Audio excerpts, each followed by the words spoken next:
Hi, welcome back to CU Live. I'm your host, Lauren Sega, the Associate Editor of Columbus Underground. It's the show where we talk about all our favorite topics: civics, development, arts, culture, food, and on these rough winter days, booze. Here we have Columbus's very own booze buff, Christina Basham. Welcome. Hi, thank you. So we spoke not too long ago about your new venture with Ducento, bringing a new cocktail menu to them. It's loosely Italian themed, you said, so that's cool. It's a good job. I'm curious because I've bartended in my day, and I don't think anything Like, how long ago? Because you're not that old. a couple years ago. And nothing that I ever did came close to like mixology, unless you count like a rum and coke. Yeah. At what point does a bartender become a mixologist? So there's actually a really big debate about the bartender versus mixologist moniker, because I think a lot of us do consider ourselves bartenders at the end of the day. I think mixology and the word mixology and that image of the white male, maybe mid-20s with the suspenders and the mustache. I think back when craft really became not a trend, but when the things steered towards more quality cocktails, more classic cocktails. There were a lot of people out there who were doing cocktails really well, but they weren't doing hospitality very well. And so a lot of times those people were also the people that were referring to themselves as mixology and mixologists. And so I mean, I think that it's definitely been on my business card for brands that I've worked for or in venues, but I think at the end of the day, like most of us still say, like, we're bartenders, we're here to like serve people drinks. We just like to think that we're doing it maybe a little bit more elevated or with a little bit more intentionality. Mm-hmm. So craft cocktails are kind of having their moment, especially here in Columbus. What do you think sets a cocktail bar apart? What do you think sets apart a menu? Does it take rare and interesting ingredients and a 15-minute muddling process to really like bring people in? So I'm kind of notorious for my opinion that you don't have to have 17 ingredients in a cocktail for it to be great. I think that you can have a really beautiful two-part cocktail that would be considered craft, and I think I do use the word intentionality a lot, but it's just always what I think of when I think of a craft cocktail. So I think a lot of craft cocktails are inspired by classics, and a lot of people have taken those classic cocktails and created a new spin on them, whether they do something that's maybe the palette is a little bit different. Maybe they're creating a menu that has a theme instead of just a plain old seasonal. Oh, this is our spring menu, but this is our Wild West theme, and everything is, bizarre and weird and Wild West theme. So I think that it is about quality ingredients. I think it would be hard to say, maybe the best it's put, that a craft cocktail bar is not what it is, but what it's not. And it is not a bar that uses juice that is not fresh. It is not like a bar that uses Rose's lime juice or something like that. So I think the quality of ingredients are what set it apart. I think the creativity is part of it, but the ingredients are the first step to making craft or creating craft. And as you kind of hinted at before, with the manicured mustache and the suspenders, and how initially that kind of customer experience was lacking and kind of felt pretentious, right? Mm-hmm. And some of those guys got a bad rap, right? Like and I'm sure there were gals doing it too. So it's, unfortunately, it's kind of perpetuated stigma that kind of happened and didn't stop. But do you think that your brand of mixology has kind of brought back the idea of like service and like the art of service? I think I've always been really driven by relationships and hospitality, and I've always been a people pleaser. And I've always wanted to create experiences for people. So for me, having a guest at a bar was about taking them on a journey, learning about them, figuring out what they're comfortable with, and then as I build a relationship, as I build trust with them, I can find a way to create an adventure for them. So they're, even if they're standard vodka soda, maybe we find a way to like challenge that, or get them outside of their box. Because I think ultimately, bars we use them for a lot of reasons, but like we're still escaping. You can buy a bottle of spirit and sit at home and drink for a tenth of the cost. So you're going to the bar for a reason. You're going because it's convenient, or you want to be out and about, you want to meet friends, you're having dinner. There's so many reasons that you go there. I think, my brand of mixology is based very much in something that's volume friendly, because I worked in a lot of high volume places. So in the back of my mind, I'm always worried about how long does this take to execute. I don't build a cocktail program for the night that you have 3 people at the bar. I try to build a program where you can sustain good service and you're 3 deep at a bar.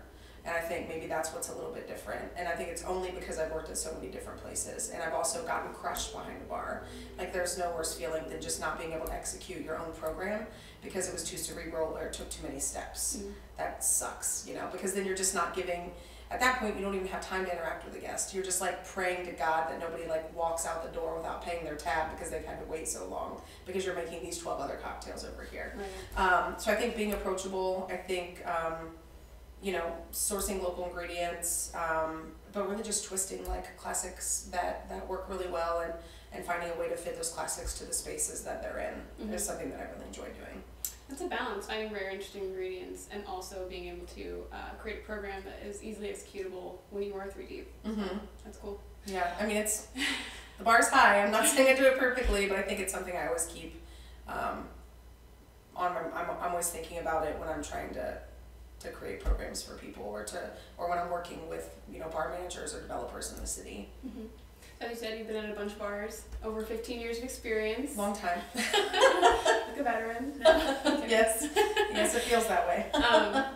And now you're a sales rep for Middle West, right? Yes, yeah. I've been with actually been with Middle West almost 3 years. So I started off as a brand ambassador while I was still managing bars and restaurants in the city.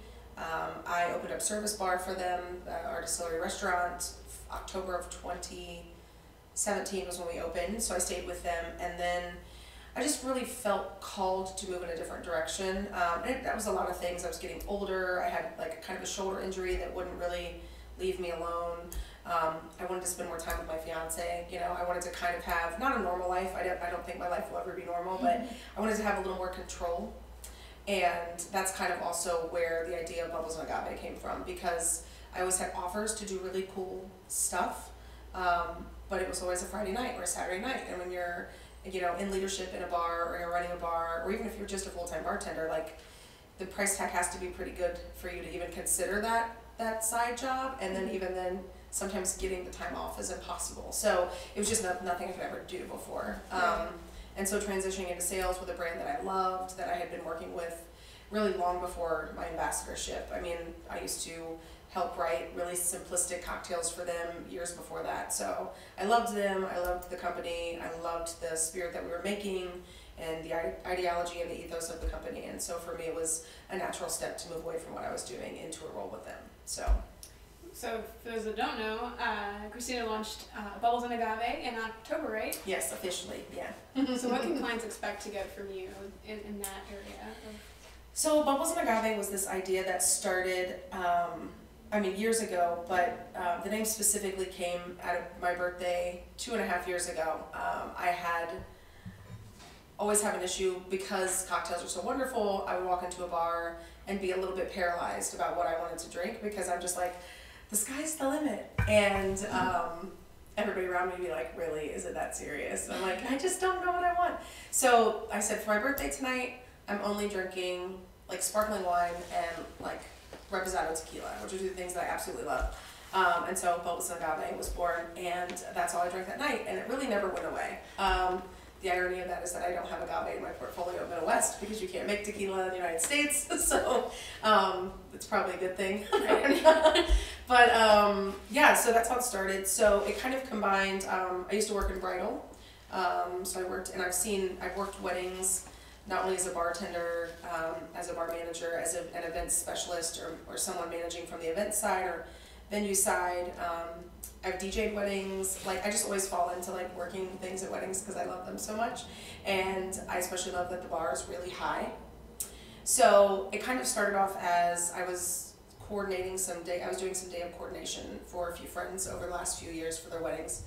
And then I was thinking about like just event coordinating in general. And then I started like cocktail courses at the kitchen in German Village while I was there. And they started offering them as a part of their participatory dining experiences.